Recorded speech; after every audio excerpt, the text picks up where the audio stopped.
Hey y'all, back with another one. Actually, this is the first one outside of the intro. But we back in the car. Um, we just about to chat really quickly. This is Car Talks with me, Angel. Um, yeah, if you've seen the intro, then you know I'm starting this new channel where I'm just kind of in my car, talking to y'all, whoever's viewing these video clips, but just chatting with y'all about some different things, different topics, different things that I have been working through on my journey. And so today we're gonna talk about self worth. I want to just quickly read a definition. Self worth can be defined as the perception of how you view yourself, how others view you, and how God views you. So you probably determine your self worth based off of those three things, like a combination of it: how you view yourself, how others view you, and how God views you. I'll be honest, y'all, like self worth has been one of those things that I realize I have been struggling with, um, especially like within the last few months. And I'll just tell a little bit of my story.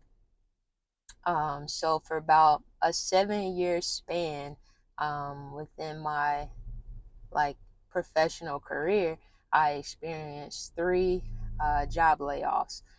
Different employers, different positions, different companies or whatever. But it was very tough, not only during a layoff are you experiencing your main source of income being like cut, but like, I don't know, it does something to you psychologically. And I didn't realize it until like the third time. Like, it hit me hard at third layoff. Like, I went into a very deep, dark place, just depressed and very, very anxious. Like, just very, very much so in a place of like, I don't know. I felt like my identity was just stripped from me. Like, I was struggling to really understand like, who am I? Why am I here? Um, it just felt like all my worth was gone, and it was crazy. Um, the third time has been very much so the hardest to bounce back from. That last layoff was the end of 2021.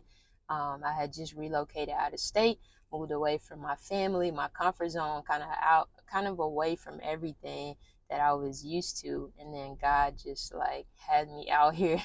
So just basically going through that. um, but I can say on the other side of it, I have definitely learned to like trust God, and I feel like in my relationship with God, there's like this closeness and this intimacy that would not have happened if I hadn't gone through what I've been going through. But as a child, I was like very much so like into my schoolwork, into my academics. Um, Starting in like elementary school, my parents kind of had this mindset like, you are, a AB student. We're not accepting anything less, right? So it was very much so like, you gonna be on the A honor roll, if not AB honor roll. So they pushed me really hard academically. Nothing wrong with that. Um, but I feel like it made me a very performance driven person. Like, early on, it was kind of like, if I do well in school, you get this praise and this like these accolades and these rewards, right?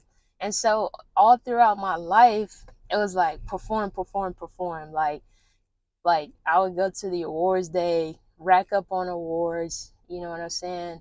I went to like, school and statewide spelling bees, like you name it. I was doing it academically, right? All up into high school, getting awards, getting different rewards, scholarships, and things like that. And I just had in my mindset like, if you're not being rewarded, you ain't working hard enough. Like, And so, yeah, there was just like, there's nothing wrong with working hard, but on the flip side of it, it just made me very like performance driven. And so, with sports, basketball was my main thing growing up. You know, I had to work hard in that. So I was always working to like be the best, right? Because I wanted to be recognized. And I felt like if I wasn't being recognized, if I wasn't being rewarded, then it was like, where's my value and worth, right? And so that continued on into outside of school. Like done with college, like all right, now I'm in the workforce, right?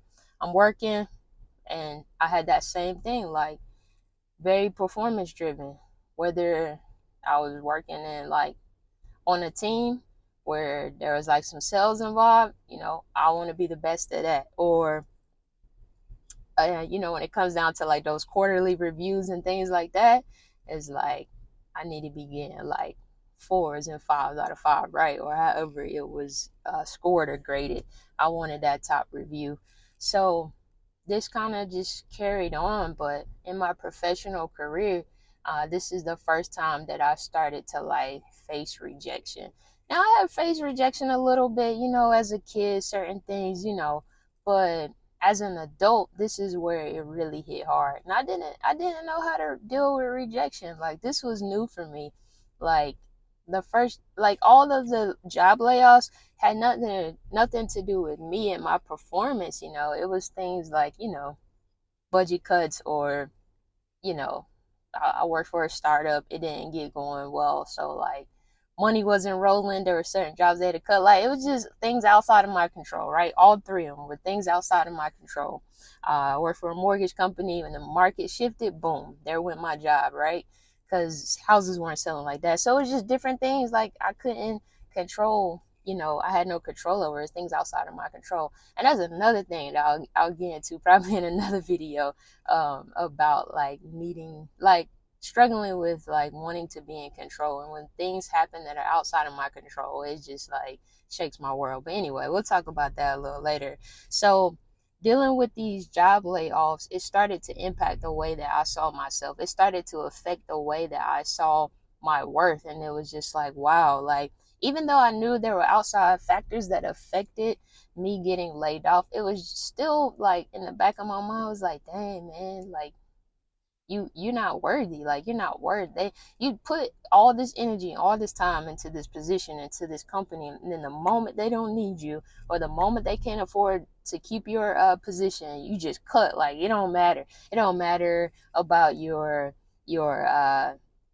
you know, your living expenses. None of that matters in the moment, right? And so that third time, like I said, it hit me the hardest.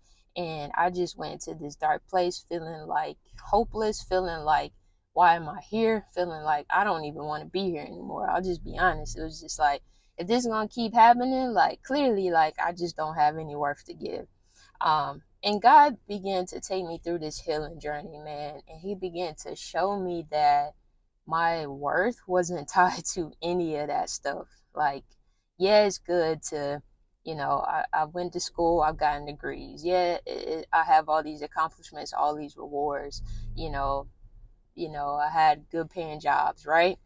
But when all that was stripped away, even just like, even down to my car. Last year I got rear-ended, and like my car was total. So like even down to like the car that I like driving, the money in the account, the job loss, like God just literally stripped everything away. Like I had nothing, like just Him.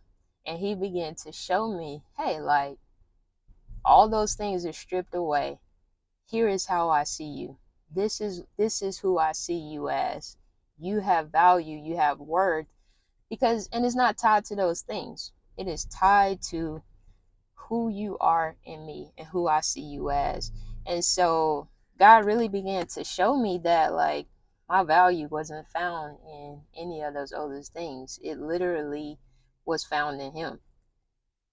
And so I feel like if you are dealing with a similar situation, or you're finding yourself struggling with your self-worth, I want to encourage you And I'm going to read a few scriptures, but I just want you to realize that like your worth is not given to you um, by anything in the world. Like it only comes from God. And we live in a time in a society now where like we're comparing ourselves to people that we see on social media, or you know what I'm saying, we're comparing ourselves to others, maybe on your job you're trying to see how you measure up to them. But you know, guys, like outside of all that, that doesn't matter. Like who I see you as, who I have called you to be, is what matters. So let me get into some scriptures, because I think it's important that when you are struggling with something in a certain area, you need to have scriptures that help you work through those situations. You need to understand, because the enemy gonna come at you with lie after lie after lie. Like that's all he do is lie, and he's gonna always come at you with deceit. And so you have to know truth. You just have to know truth. All right. When those thoughts start to come into your head, because I dealt with them, like you ain't worth nothing, you keep going, you keep getting laid off, clearly like you have nothing to offer to the world, blah blah blah. I had to begin to feed my mind with truth, because that was the only way that I could see myself the way God sees me. It was the only way that I could really begin to understand who I am in Christ. I want to start with the book of Psalm, chapter 139, verses 13 through 16. It says, "For you formed my inward parts, you knitted me together in my mother's womb. I praise you, for I am fearfully and wonderfully made. Wonderful are your works, my soul knows it very well. My frame was not hidden from you when I was being made in secret, intricately woven in the depths of the earth. Your eyes saw my unformed substance. In your book were written, every one of them, the days that were formed for me, when as yet there was none of them." I love this verse because it reminds me of like, regardless of what has gone on in my life so far, that before like I was even thought of, before the act of conception even happened, like God knew who I was, and he took his time. He intricately, like the Bible says, we're intricately woven in the depths of the earth. Like he took his time putting us together in our mother's womb, and he knew all of our days before any of them were even formed, right? And so, man, if you don't read that verse and realize like, wow, like God took his time with me. I'm like, I'm special. I'm worthy, you know what I'm saying? I have worth just because of that. Um Also in Luke 12 verse 6 through 7, it says, and by the way, I'm reading from the English Standard Version, the ESV version. It says, "Are not 5 sparrows sold for 2 pennies, and not one of them is forgotten before God? Why, even the hairs on your head are all numbered. Fear not, you are more valued than many sparrows." And so there's this verse where it talks about, you know, God providing for uh, basically like the sparrows and things. It's like, if he takes care of them, how much more is he gonna take care of me, right? We are more valuable than many sparrows.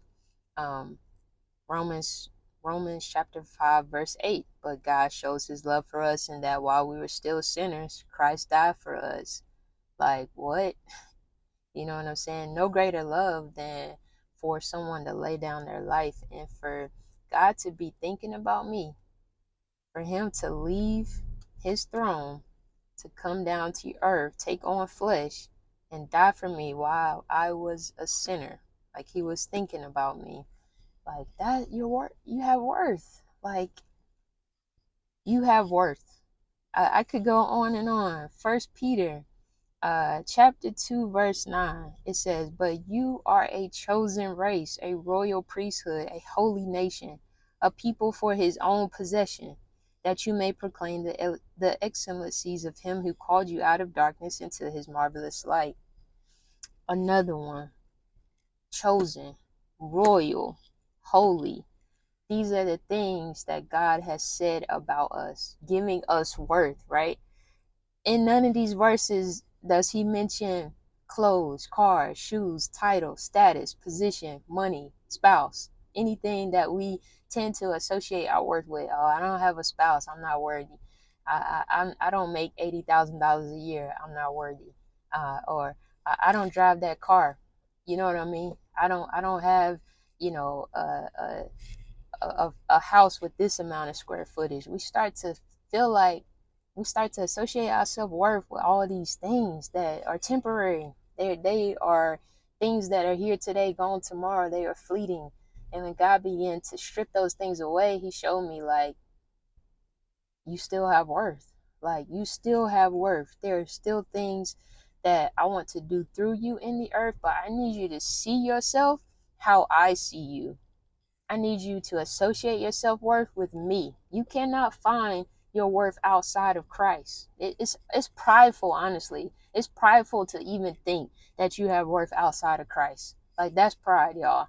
So read over these verses, man. Another one. I'm going to share this last one. It's one of my favorites. Ephesians chapter 1, verse 5. It says, he predestined us for adoption to himself as sons through Jesus Christ, according to the purpose of his will. Predestined. We were predestined to be adopted through him, through Jesus Christ, as sons and daughters. Like, God has given us worth through Jesus. He's given us worth dying on the cross for us. He's given us worth calling us his sons and daughters, welcoming us into his kingdom, and establishing a covenant with us. Like, because of Jesus, we are no longer separated from God. Because of Jesus, we are now called sons and daughters. We are adopted through him as God's own. And so that's where our worth is found, y'all. I just want to encourage you, to remind you, it doesn't matter what you have, what you've lost, what you've gone through, what you've experienced.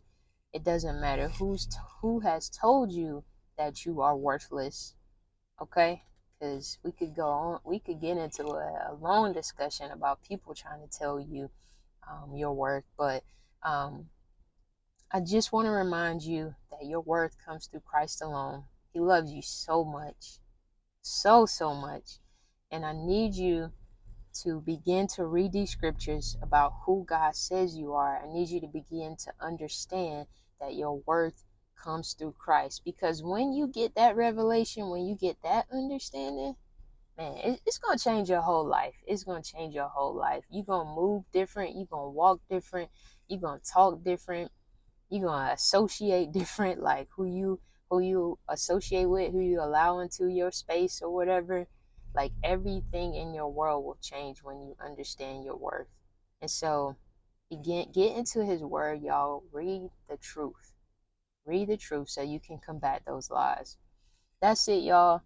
Until we meet again, same place, someday, at some time. But I'll be in the car just talking with y'all. Hey, listen, don't forget to subscribe. Don't forget to share this video with someone. And don't forget to hop in them comments, man. Let me know. Ask me some questions. Let me know if there's some topics that y'all want to get into.